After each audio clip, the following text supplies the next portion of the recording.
Hello everyone. A very good evening to all the attendees joined today. I welcome each one of you to this webinar conducted by Edubex. And here I would like to take the opportunity to introduce our today's speaker, Ms. Justine Smith. More about the speaker. She is an MSc qualified organization consultant. She has studied consulting at both undergraduate and postgraduate level. She has worked across a wide range of sectors in a lot of organizations internationally as well. She enjoys consulting and she thrives on it when it is about building and increasing capability and client independence. Her work has been about making sustainable change and development at organizational, team, and individual level. So, adding to that, she loves making a difference. So she has a passion for learning, which is her own life and development has led to many amazing and creative ventures, including clowning, acting, songwriting, etc., which has also been about creating great relationships and navigating changes. So she has a life, we can say, work purpose of helping to make organizations a better place for people and enjoy partnering with clients who share a similar desire for their organizations. So that was about our speaker. So let's move on to the further agenda of discussion on the topic.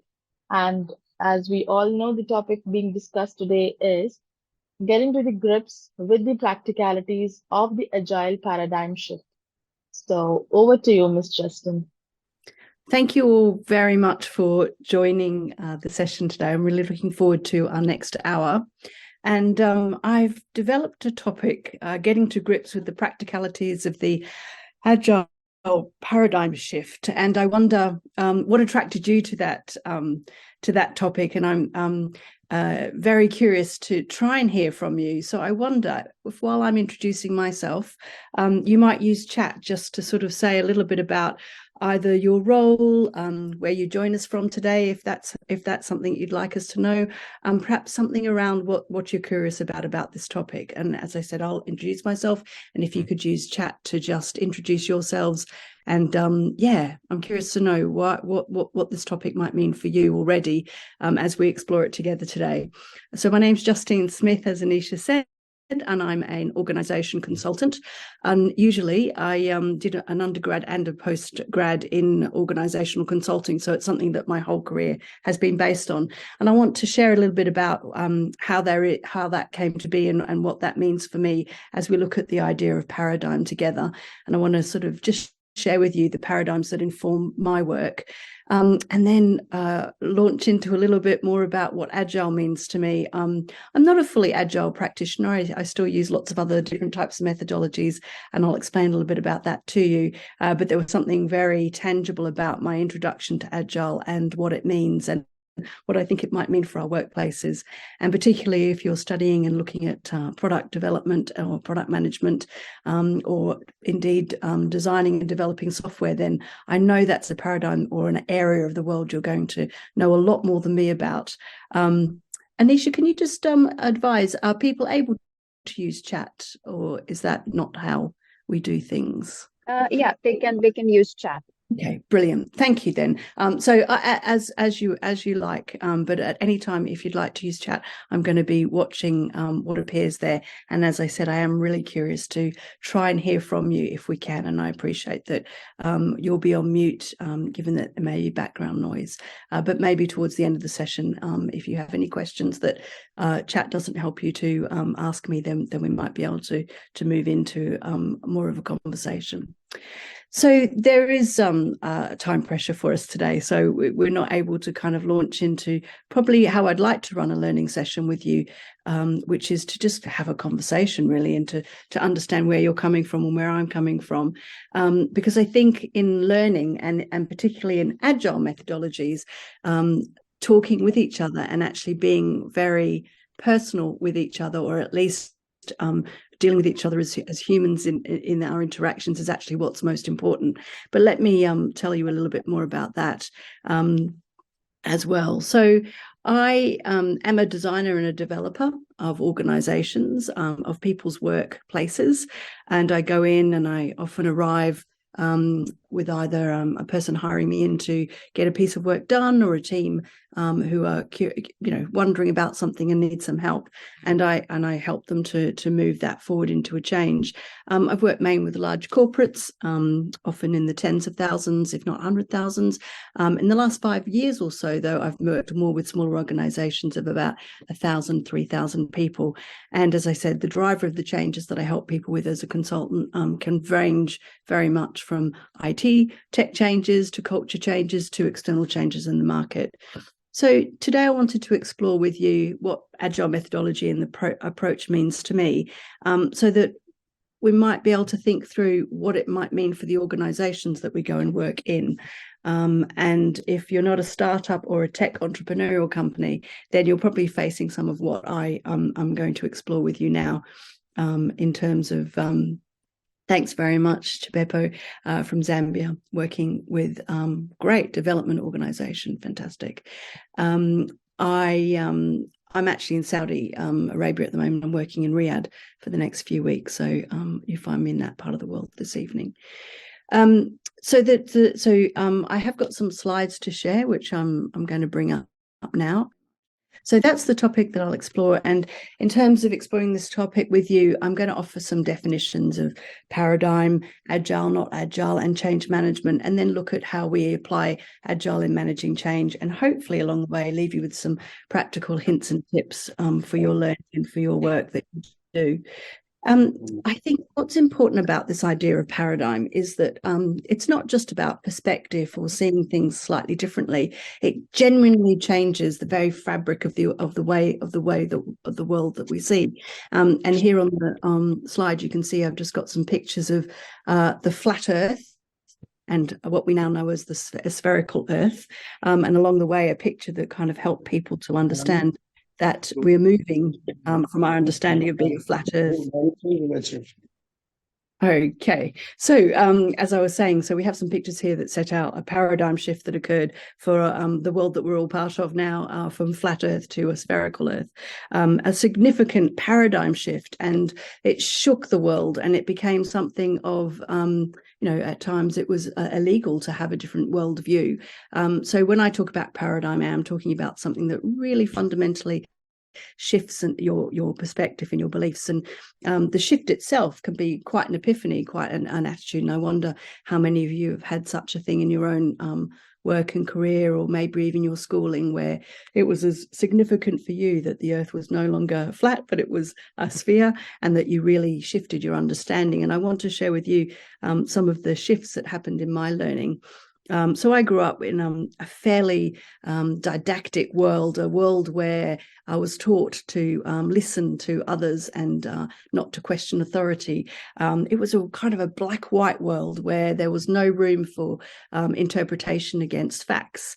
There were things that were right and things that were wrong, and quite a top-down world, or a hierarchical world. And we're going to return to that concept when we get back into the agile thinking. But in terms of a paradigm, it was the paradigm I grew up in. And even though quite fit into that, and at my heart I was probably a bit of a radical, that was the world that was presented to me. And it wasn't until after a brief stint of work that I went back to university, and my mind was blown apart. So when I started to learn that there was this another way of seeing the world, that there was things such as perspective, paradigm, self-esteem was one of the things that really changed me at my core.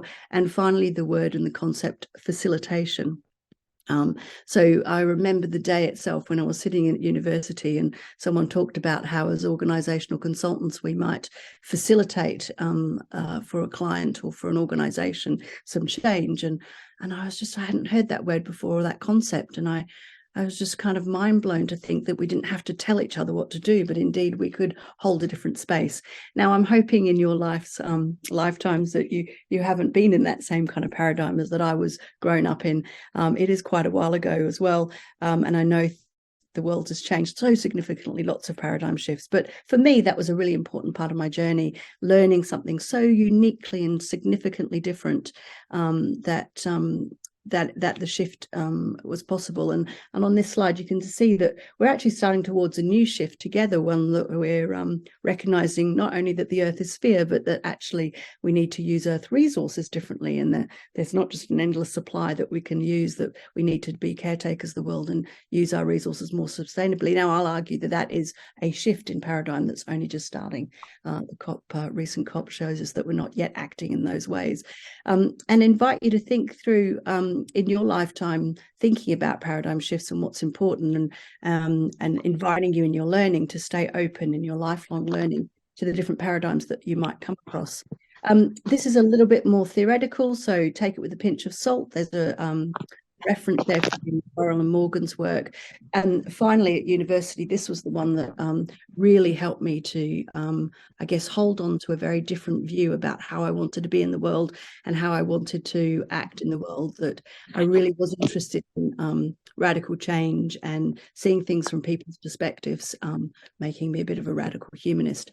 But I'm going to just leave that as a bit of a taster. That's a bit of high-level theory there that probably needs quite a lot more unpacking. And if you're interested, we can spend a bit more time towards the end. But just wanted to kind of share with you my journey, that by the time I left university, my world really had been shaken up, and I was in a much different place as an individual, ready to go into the world of work, and that I'd been invited to see a number of different perspectives, which meant that I had a very different paradigm for how I might approach work. And I'm guessing a lot of you have seen these kind of views before, but if you haven't, I guess this is another way of just talking about paradigmatic shifts, where you can see not only perspectives, but things in a very different view. And I'll just run quickly through. If you had a chance in chat, I might pause and ask each of you to see tell us what you see. But given that we are in a one-way communication right now, in that first picture, you might see an old woman, you might see a young woman, both are there. In the second one, there's a duck and a rabbit. The middle one's a little bit more obvious, perhaps. There's a vase or a candlestick and two faces facing each other. And this last one, which still does my head in, even though I know it's very obvious, in a way, whether you see 4 or 3 rods at the bottom of the page there, you can see a couple of people demonstrating what happens when we take different perspectives and forget that they are just perspectives, just the way of seeing the world. And indeed, the biggest thing we could probably hold around paradigm is that, there are many views that are equally true. So here you see the light being shone on that what looks like a sphere, but in one direction would be a square, another direction would be true that it would be round, and truth. I was ready to launch my career as an organizational consultant, having had my paradigms shifted and my mind blown on a couple of different ways around that, there was no single version of the truth. And what became really important in my career was a couple of ways of seeing change. And I wanted to share these with you because these have become really important as we're going to talk about what the Agile methodology around change is. Up until about 10 years ago, I didn't have an Agile approach to change. I was using some other techniques. And I just want to quickly share them with you because I think they're really helpful and they're still quite valid for the work that I do. In thinking about change, the top box there around this commitment curve is a really lovely, quick way of realizing that we might want people to change, and we might have perhaps some chief execs and some senior leads in organizations telling us that the change needs to happen, but actually people don't respond to just being told about change. Typically, they need to internalize what that change means to them, and they need to have various levels of understanding about that change, and they need to go through a process. And so this is called the commitment curve, and it's a really lovely way of helping people to break down, supporting people through change. To the other side there, it was kind of a bit of a perspective shift for me when I discovered this thing called appreciative inquiry, which is all about helping people to build change from a positive perspective. And I remember working with a large county council in the UK, and we kind of came across this tool, the HR team and I, and we started to ask these questions about what was going on that was working really well in the organisation and what would they like to do more of. and it really unleashed some transformation in that organization, from asking questions, not from a deficit model, a model of what's going wrong and what problems do we need to solve, but an incredibly positive perspective that says, well, something's working well. What is it? What can you uncover about that? And how can you do more of what works well? So I would recommend that as an approach to managing change. And there's lots of people practicing in this, and you may have come across it in your own work already. It's a simple and yet very profound way of working together on co-constructing what people would like to do in change in their organizations. This box down the bottom there that I wanted to share with you is probably the thing that's changed my practice the greatest, which is Edgar Schein's work around process consulting. So rather than being a person, professional, whatever your work might be, rather than seeing yourself as an expert or as someone who's helping, like a doctor-patient relationship, you talk about your work being about the process that you bring and the process that you share with each other. So rather than giving advice and telling others, it's or even asking questions that raise awareness, which is really appropriate at times, we move more to this very non-directive approach where we're facilitating each other and helping each other to solve our own problems. By asking curious questions, reflecting, paraphrasing, holding a mirror up to people's organizations is typically the work that I do. When I arrive, I have a look and observe what's going on, and then I try and play back to people what it is that I see that is in their organization, and then listening a lot and asking a lot of questions, much like a coach would in Agile methodologies, to help people identify the work that's important to them, and then how to get that work done and how to move forward. And then here's another picture of change that you might recognize, which is the Kubler-Ross model of, it's a very popular change, the change curve, which really helps to help us to think about the emotional response to change. And I must say, over my career, even talking about emotions at work was something that wasn't in our paradigm, and Kubler-Ross's work and this curve became a really important way of shorthanding for people, that it was a really good thing to talk about change from an emotional point of view. And you'll know yourself, if you've been through any change, which many of us have, and even starting a university course or starting to learn online can be quite a big change, where you might have found yourself going through some of these things of, oh, I can't believe I got into the course, a bit of sort of shock, and oh my goodness, does that mean for me? Perhaps a bit of when that first assignment's on and you're not quite sure that you've got what it takes to get through it, might be feeling a little bit depressed, and then hopefully that you've been through the experience of being able to recommit and accept the work that's required and move through that. And I'm sure you've got many other experiences in your world and in your home and personal lives as well around supporting change in this way. I can't let you see the strap line on the bottom, I'm sorry, from the way that the technology is showing the screen, but right at the bottom there is a quote for me around Edgar Schein, and I do recommend him as a person to read in terms of process consulting. He's also done some work on career anchors. It's really interesting, but what he really inspired me from reading his work was to think about myself as a helping professional, which has become a really important way of holding clients as the experts of their areas of organizational life, while I help to run a process of change. And as you can see, they're being in that non-directive space. I must say, just talking to you like this is causing me a little bit of concern around what I would normally do, which is pause, ask questions, and have you respond. But I know with 45 of us, that's not the facility that we have to make use of. But for sure, this is stretching me a little bit just to talk with you, and not in a way where I can hear your responses. So please do offer anything in chat that you think would help to guide the learning in the group as you'd like to. So that was kind of where I was, and sort of 10-20 years I'd been doing my thing as a consultant with quite a bit of success. I spent some time with Capgemini, which was a great experience to have a large organization, 100,000 people out there doing systems integration work, and I'm sure you might know the brand. And then I was in their consulting arena looking at target operating model and org design as a way of helping organizations to change through their structure and through roles and responsibilities, and looking at target operating models. And then I was out on my own after leaving Capgemini as an individual consultant, doing quite well, coming across a tech department that needed some support, and they were talking a lot about Agile. And it genuinely was the first time I'd kind of heard a lot of people talking about one thing in their workspace. They were a tech part of the Ministry of Justice, so 1,000 people in the UK running the systems and also the digital services for the Justice Department. And they were trying to bring these two capabilities of sort of classic IT and the digital world together.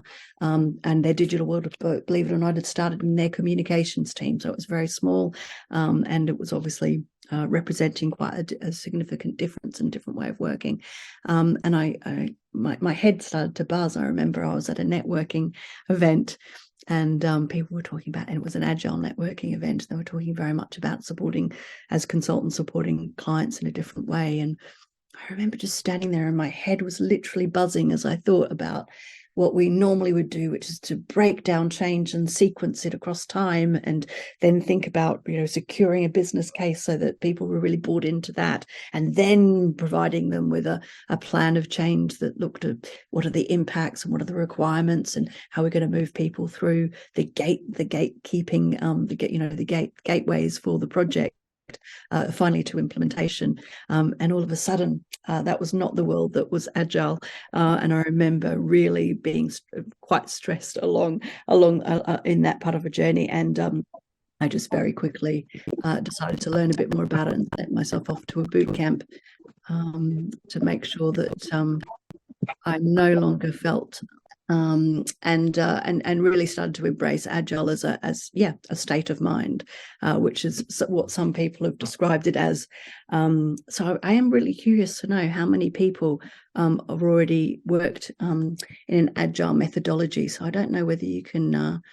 You should be able to raise your hands or maybe put just a quick mark in the chat to let me know how many of us have come across Agile and are using it on a daily basis. I'll just pause while you use chat to let me know how many of you have Agile as an approach in your work already. Okay, I'm not sure whether that's because people are not using chat to answer or whether that's genuinely, I've got some newbies here with along where I was when I approach the boot camp. So that's okay. I mean, I'm going to run you through quick summaries of Agile anyway, but I guess just to acknowledge that if you are in software development, you are much more expert at this than I am, but I wanted to kind of share my learning journey around what it meant for me. So once my head stopped shaking, as I said, I set myself off to a boot camp to learn about what this meant and what it would meant for me as someone who wasn't developing software and wasn't working in IT, but working with people. And lo and behold, the very first part of the Agile Manifesto talks about valuing individuals' interactions over other things. So it's not to say that the things on the right-hand side, processes and tools, documentation, contract negotiations and plans are something we don't use, but it's just that there are things that we value above that. So in terms of that hierarchical and what I guess we know as typically waterfall methodology, Agile was certainly coming across and disrupting that with these summaries of what was important, and to value the things on the left-hand side, the individual's interactions, working, when I've called it working change, working software, collaborating with customers and end users, and responding to change. So not surprisingly, as a change practitioner, I saw this and thought immediately this was something that was going to be good for.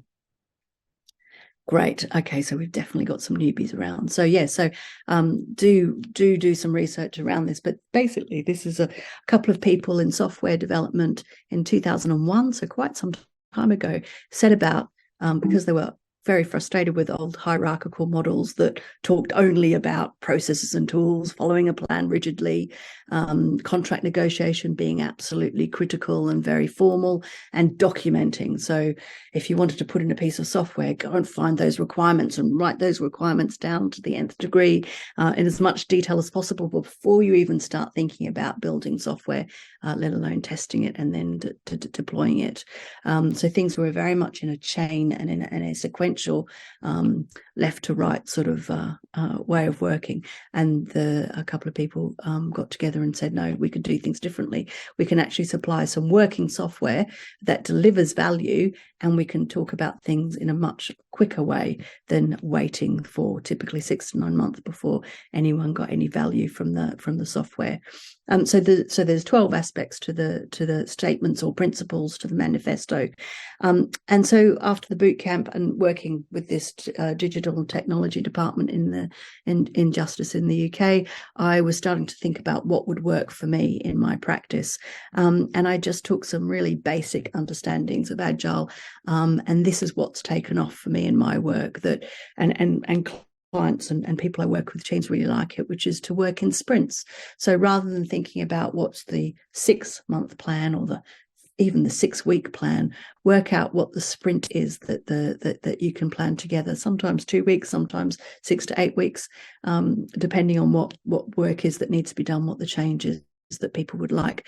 But it helps you to really think about work that people can spend a lot of energy and time in, that's in a bite-sized chunk. And I'm going to come on to a couple of examples on the next slide. The other thing that I thought worked really well was some form of visual management. So rather than some very detailed plans in, say, a planning piece of software that might have 10,000 lines, 2,000 lines. I think the last one I worked on had 1,500 lines of work that we had to schedule and get done. Kanban board is a really simple approach to change, where you list all the tasks randomly in no particular order, unstructured tasks, and then you think about with the team in front of you, as you stand up in front of your board, what it is that you will do this sprint, and you define how long you want the sprint to be, usually because of some key milestone or perhaps a meeting that might be coming up that will help to define it, or indeed some customers that have a need for their work for something to change for them, and you think about getting that work done, and you put in onto the board, you move from the backlog or from the list of everything to what you're actually going to do in that sprint, and then on a daily basis you move things across the board to show this is what we're focused on today. So perhaps you might have 100 things on your backlog, you might have, say, 10 things that you want to do in the sprint, and on the day that you stand up, or the daily stand-ups are quite popular, sometimes it's twice a week, but you think about what you're going to do for that day as a team, and then you move things to finally being done. It is really motivating because it simplifies the work that we typically do as project managers in planning, which is to be quite detailed, to spend a lot of time on the plan. This idea of using Kanban in this way is really great. And then there's another principle, which is at the end of sprints, do some lessons learned. Now, quite used to doing lessons learned with organizations on big projects at the end of a phase or at the end of a time, which typically will be, at least 3 months. What Agile suggests you do, which there's the Agile in English means to have some speed and to be quite quick. At the end of the sprint, you actually share your lessons learned, and you really reflect, and you use words like reflective learning, and before you start the next sprint, really thinking about what that sprint meant in terms of delivery, but also how you were working with each other. And Agile encourages you to really dip into not just the work out there, but also perhaps the work inside the team and inside us as individuals as well, in terms of our own personal learning and what was helpful and what we now can bring to the next sprint. And for me, the really important part about this is because change changes, it's a really important principle about managing change that some of our older methodologies that a lot of big companies use don't really acknowledge, that as you start to work on something and work on the change, that you are impacting that change, and change changes. And so these retrospectives at the end of sprints allow us to get that reflection in much faster than if we were using an older style hierarchical process. So this is how I've approached it, and particularly relating to managing change, it just provides these benefits. And maybe you can tell I'm really passionate about learning something that lifelong learning has been something that's been very much part of my career. And in Agile as a methodology, it talks about learning. It gives you permission to learn, which is really motivating and empowering in our workplaces. Just going to quickly chat Agile the way we're used to, appreciating the way we can be, coming out of the box. Yes, quick in motion. Brilliant. Thank you for your thoughts. Fantastic. We're on the same page. Indeed, if I can get to the pages that I need to be in. So often now I'll walk into a client site as an external consultant and think about how we form a team, known as a Scrum team in pure Agile methodology. I might not call it a Scrum team. I might just say, who are the people that I work with to get this change done? And then I set about trying to be that coach, ask the important questions or the reflective questions for that team. What would you like to achieve? What's possible? What have you done in the past that's worked well? What time frame would you like to give the sprint? What would you like to try and achieve within the sprint? And really break down what might look like an overwhelming big problem for people when I first arrive into client areas. And I've just got some examples here, some real world examples that I've recently done. So I've recently working with the Financial Ombudsman Service in the UK, and they were got lots of data, and they were working on a Power BI dashboard, and they had done a great job at articulating requirements, and the business had done a great job, and the delivery team were looking at them, and they were getting a little bit stuck because requirements, they're just words on a page, and they were really trying to get to the bottom of the meaning of each of these requirements, and it was quite a long list. And after the first meeting, I was wondering how many of these meetings we might be having that just talked about the requirements. And so I asked, are there a couple of requirements that we could start working on in the next week?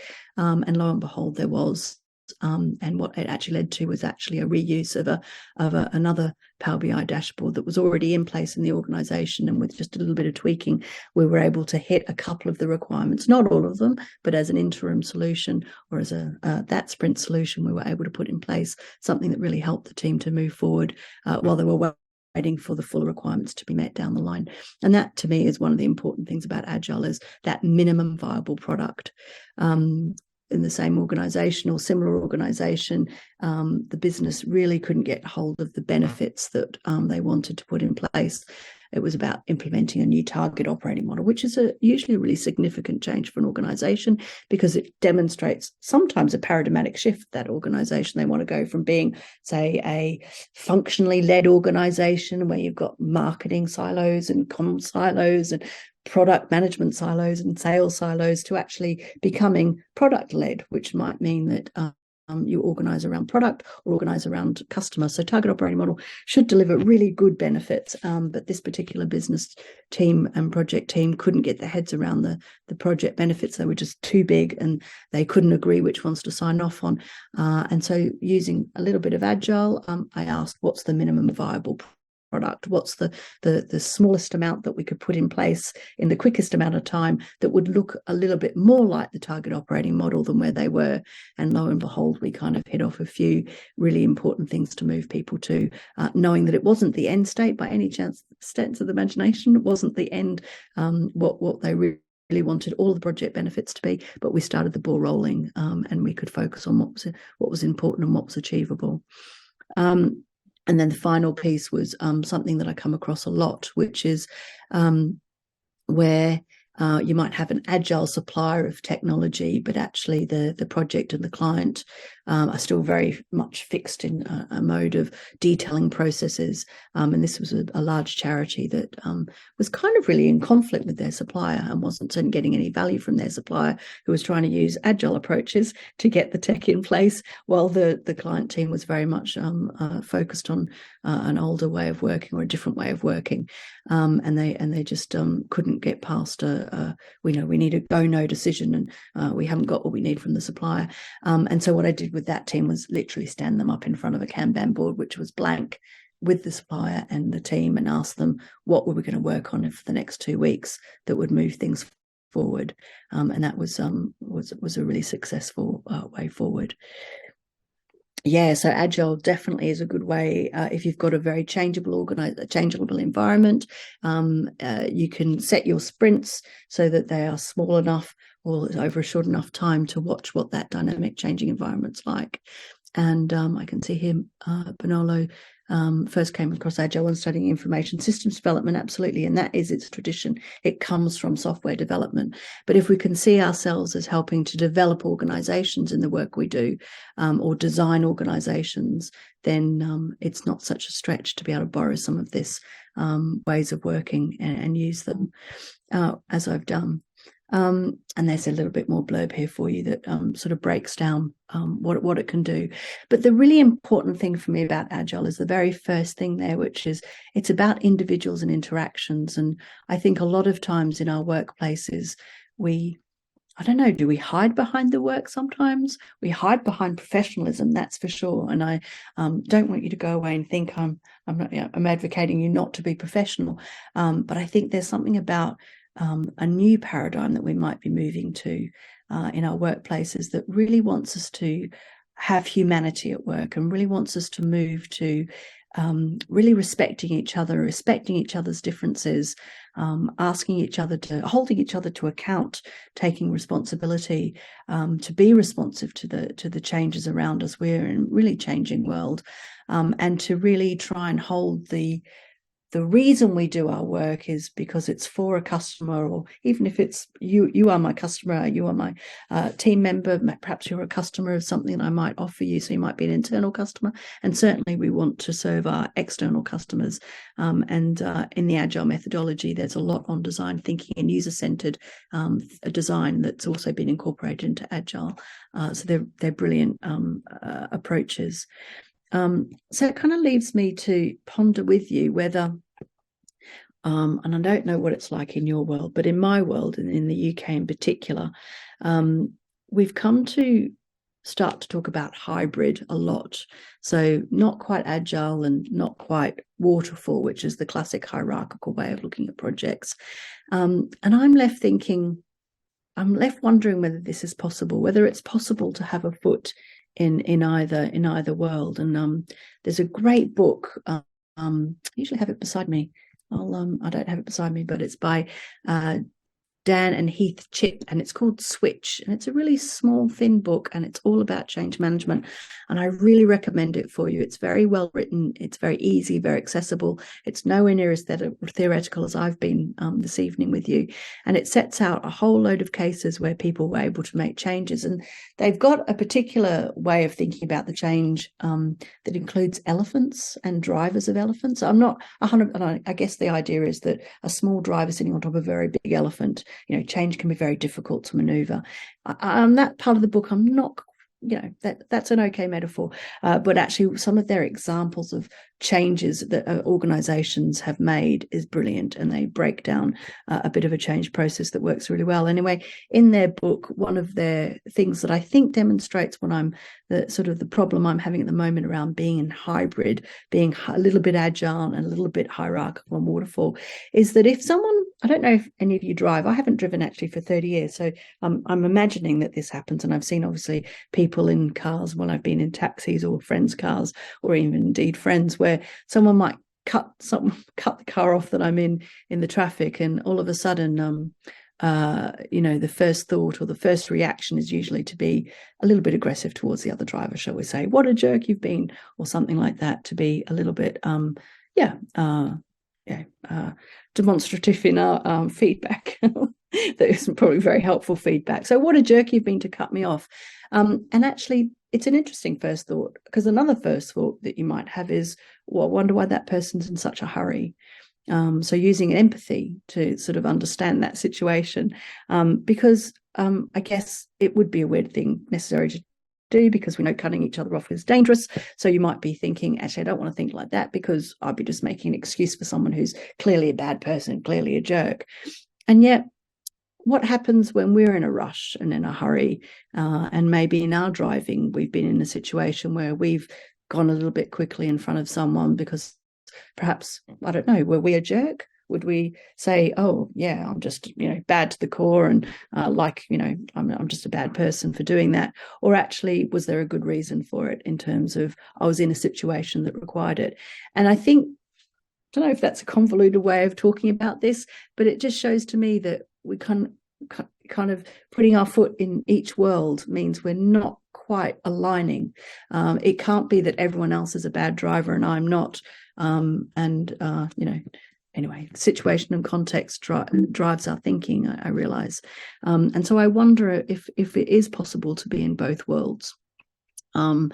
Certainly, I've definitely helped people who believe they're in both worlds, where we've done a little bit of agile, a little bit of waterfall or hierarchical thing, old ways of thinking about it. But actually, genuinely, if we were to primarily make interactions with each other the number one reason for how we do our work, and perhaps even why we do our work, is to be in relationship with each other and improve that relationship for the world and for each other and for our organizations, then maybe we might just be struggling to stay in both worlds there.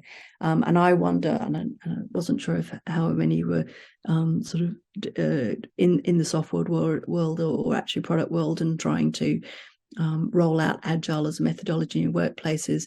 But I know that I've talked to IT teams and helped coach them, where I'm like, it's really obvious to me why you'd be struggling to make progress and not just be seen as disruptors, because actually a lot of people like me who lead organizations of a particular era grew up without an understanding of the world that where putting people at the heart of what we do is the most important. Being kind has become like a really good slogan of late, to help challenge people around what's important.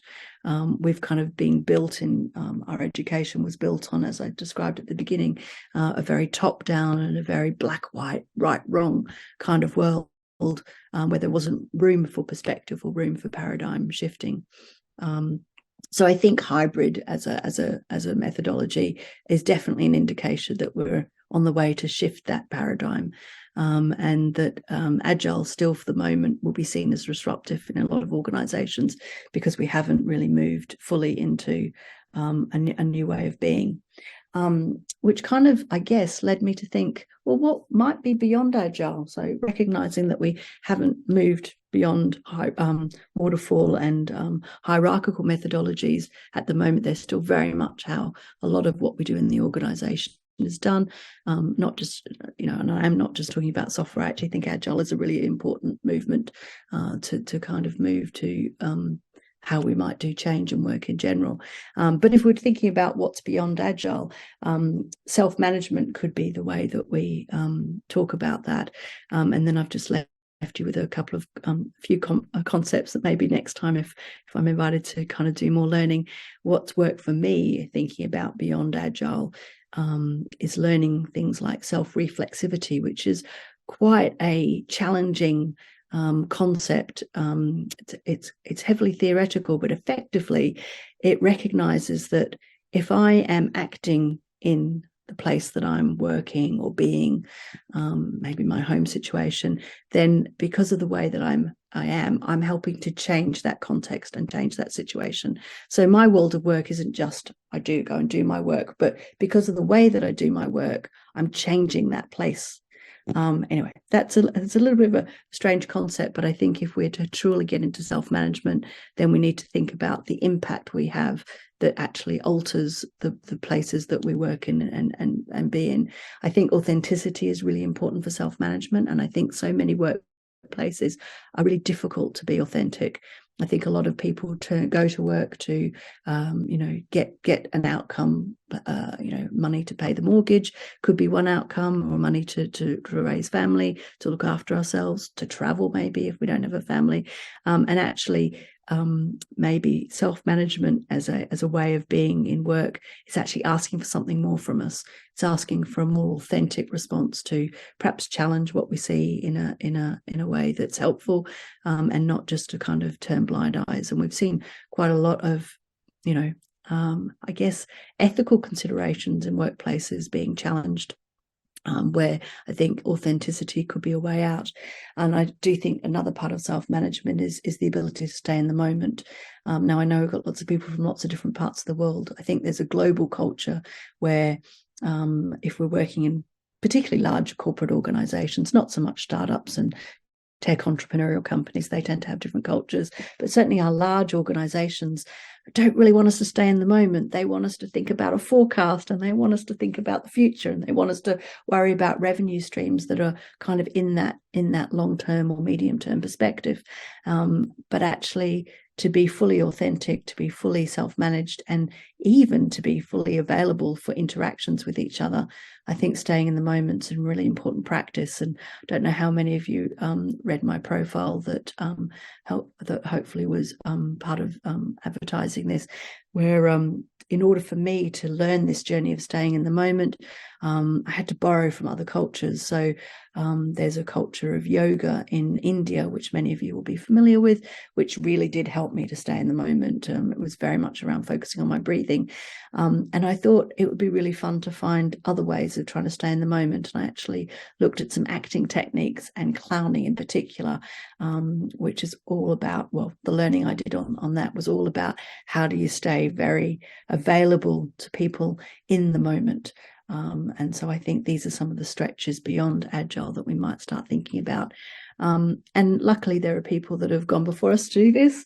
And there are some great paradigm shifters out there. And I'll just mention a couple where genuine person-centered interactions in our workplaces, I don't think I can have many of them in a day when we're struggling to, meet other demands and other things. And I just wanted to remind us that, that symbol that has become really profoundly used all over the globe, I think is part of a shift that we're making in humanity. We can hope anyway, that is very much around being person-centered and focusing on interacting with each other. Bertzorg is an amazing case study of an organization that's completely embraced self-management. Another book recommendation I'll make, which is called, oh my goodness, it's an orange cover. I'm so sorry. I didn't write it down either, because I know this book off the back of my hand. It talks about teal organizations. Reinventing organizations is the name of the book, and I really recommend it to you. And they use Bertzorg as the case study in this book to talk about self-management. It's an amazing organization when you look into it. It's got about 10,000 people who are nurses and who work in self-managed teams. I think about 8 to 10 people in each team to deliver nursing services in their communities, and they're managed by a back office, by people who do finance, HR, payroll and procurement, by 20 people in the back office, which if you've opened your eyes up in your organization, pretty much, unless you're in a startup or a tech, or you're running your own organization of 1 or 2, anything above 700,000 people in organizations typically will have somewhere between the vicinity of 20 to 30% of people running the back office, running those support systems. That have 10,000 nurses out there doing things with 20 to 30 people, maximum 40 people in the back office, is really interesting. And they're doing it because of self-management, because they're trusting their teams to get their work done without this overhead of control and command and control and hierarchical thinking. And Carl Rogers is another person I'll recommend, a practitioner from the 1950s and 60s, and his work is very inspiring, and it's all around being person-centered. So rather than therapeutic world where the expert was the therapist who would support the patient, he was very much a paradigm shift, and overthrew that to really talk about the individual being at the heart of the practice, and really uses lots of techniques and lots of ways of doing that, but they're very simple, and they're very much around humanity and using our humanity in our workplaces. Yes, I will type in chat the book names that I've mentioned. Great. So I think I'm sort of ready to help to conclude the session. Very happy if you'd like to find me on LinkedIn and have sort of perhaps conversations with me about this. I'm very open to that. But I wonder now if we might just open up to chat, just to hear if there's anything anyone would like to sort of chat through, and I can respond and think about, perhaps thinking about why you were attracted to this topic. Is there anything in your life right now that requires a bit of agile thinking and agile, as we've just outlined it, or a change that you're working on? Let me know in chat, and then we can perhaps talk this through as conclusion. I'm not able not to interact with you. I'm so sorry. I need something, but I'll also type the name of the books that I mentioned to you as well.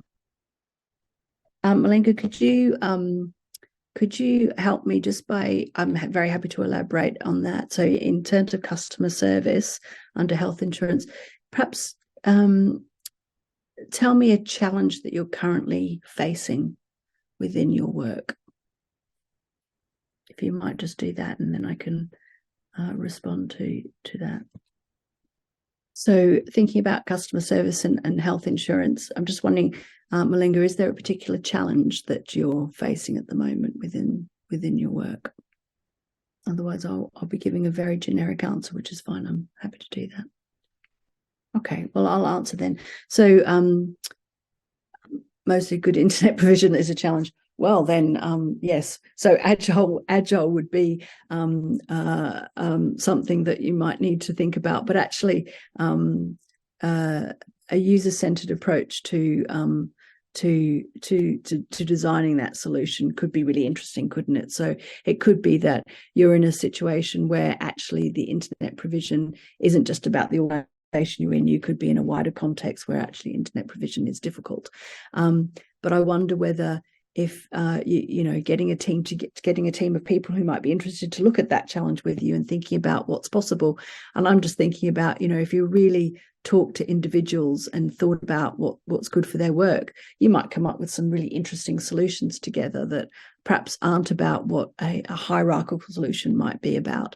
Off the top of my head, I'm just thinking that it could be that you might need to plan some times together to use the internet. I don't know, but it would be really interesting, wouldn't it? And that particular, rather than agile, when I've had big things to think about with people, I would typically use this particular methodology.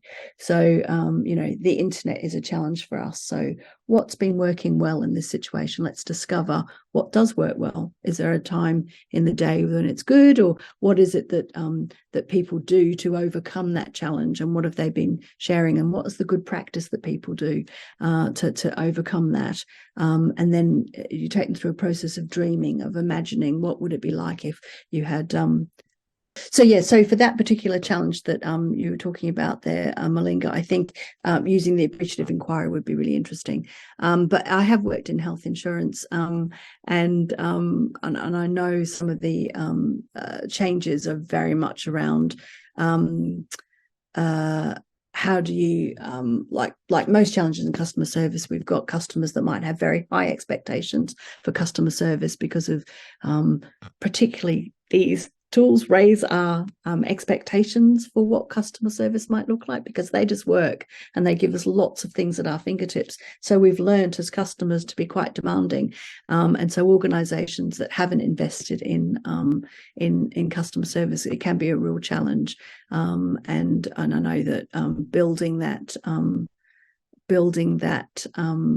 awareness around helping to manage customer expectations is really important. And actually, when I'm doing target operating model and design work these days, part of the challenge will be, would you like to organize yourselves around the customer? So rather than around the functions that you do, what would it be if we all looked at supporting and serving the customer genuinely as the first thing that you might do in setting up the organization? And that means that we do things quite differently. And I'd be happy to show some examples of that in another way for you. I know I've touched on a lot. It's been a wide-ranging topic, and I really thank you, Malinga. really, keen to try and engage with you some more. So do please be in touch if you'd like to understand how this was and to get some feedback from you would be great. I know Anisha and the team at Edubex will facilitate that for us. But hopefully this has given you something extra. Sorry to cut you off. We have put a Google form in there so that everyone can fill in for the feedback so that we can share it with you as well. Brilliant. That's fantastic. But yeah, all the best in your learning careers. And but do think about what's it like to, as you learn and grow and change and develop over your time, what paradigms have you come across? What perspectives do you look at? What do you hold as true or your truth that actually would be good to let go and keep thinking and keep growing, and as future leaders in organizations, whatever your work might be, how will you help to grow paradigms of truth and trueness for people, and maybe shake the world up in a different way than it has been. We're in an amazing period of growth and change globally. Lots of things have become possible. Lots of things have become aware that we aren't working in ways and doing things in ways that are helpful to each other. But I do trust that we will continue to try. And certainly, Agile has come out of some people thinking about how do you create environments that are safer for people to express difference and to do work together in a different way, and very much about putting people at the heart of what they do. So I'm very grateful for my learning on Agile, and encourage you to have a look at it and to maybe help create the next paradigm of what people could do and how they could be. I think that's my conclusion. Thank you. Thank you, Ms. Justine, and it was a very wonderful webinar, and I'm pretty sure that everyone has really benefited out of it as well. And as Ms. Anisha had said, we have filled in a Google form. We are awaiting your valuable feedback so that we can even share it with Ms. Justine.